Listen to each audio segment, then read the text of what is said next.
What's up guys, welcome back. And today we're gonna be showing you how to weld thin aluminum and fill in some holes. So we have here is a tailgate off a new Ram. Customer body shop brought this over to me, want me to fill up these holes. This is aluminum, super thin metal. They want to shave it. They're going to be doing some airbrushing on it. Got to weld up some really thin aluminum. So we're going to be kind of taking you through the process. First thing we're going to do is kind of show you some settings. We're going to start out at about 40 amps on this one. You don't want to cook it.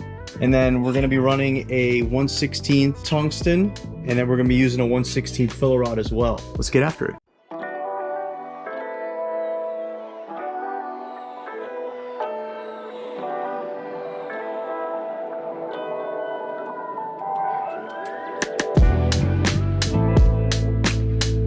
So the biggest thing right now is you want to be able to get just enough heat in there to get a nice little puddle, but not too hot to where you're warping the metal. Again, this is pretty thin aluminum, so if you try to just blast it, you're gonna really distort it. What we're doing right now is we're just getting a weld right around the perimeter here, just to be able to have some buildup. We're actually letting it cool down. I would say like 10 minutes, 15 minutes. I have a temp gun, so I'm able to check the temperature. Want to get it back down to room temperature. You know, you can kind of bounce around. Obviously, I welded for this first, then I went over here. It'll keep the panel from really distorting. It will actually, you'll see it raise up, but over time it will cool back down, and in theory it should go back to the same spot it was, or at least close. We're just kind of taking it really slow, trying not to destroy this tailgate. We don't want to have to put a bunch of body work onto this. Let's keep going.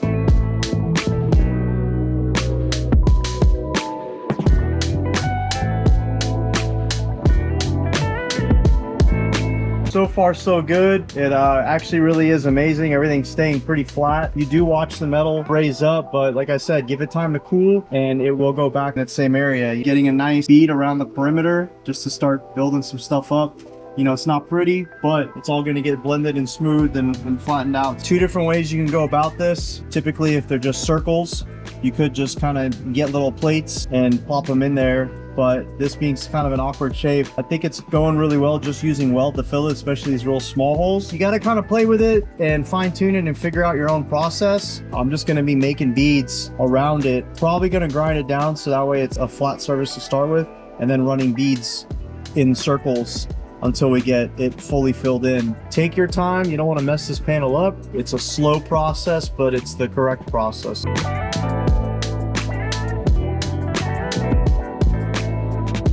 Everything's coming down pretty easy. Everything's staying nice and straight. So kind of the same concept with this. You don't want to use like a real aggressive tool like an angle grinder, just because I want to keep the RPMs nice and low. That's why I'm just using a die grinder with a little cookie wheel on it. You put a lot of heat into even grinding this, and the panel will also warp. Just kind of bouncing around, getting it down a little bit, keeping the temperature nice and cool, taking it step by step. It's coming down pretty nice. I needed a way to ground this, and considering this entire thing is painted, I didn't want to grind off a layer of paint to be able to attach the ground to. The ground needs a really clean connection. So using an existing bolt, using the threads and an eyelet, and threaded it back on, get yourself a clean connection.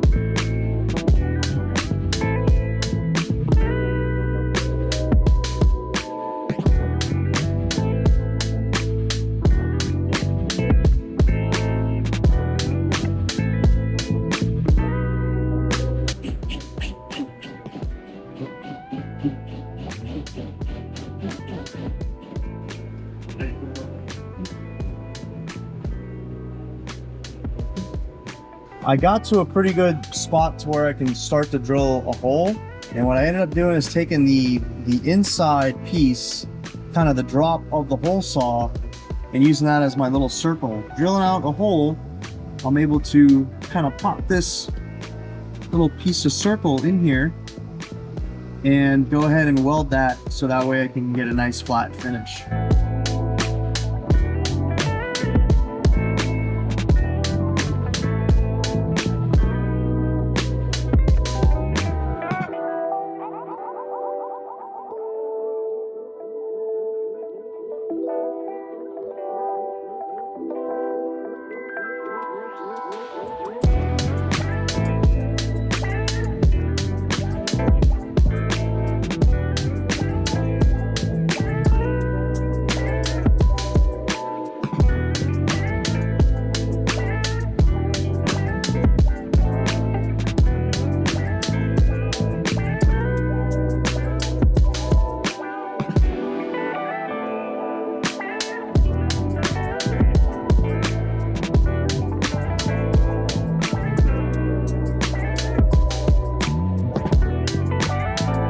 There she is, nice and smooth, ready for the body shop. I think it came out pretty good, minimal warping for how thin this was for what it is. When you're grinding too, let the tool do the work. Don't force it because you're just gonna throw a dent in it. Same thing with welding, just take your time, be patient. Thanks for watching. We'll catch you on the next one.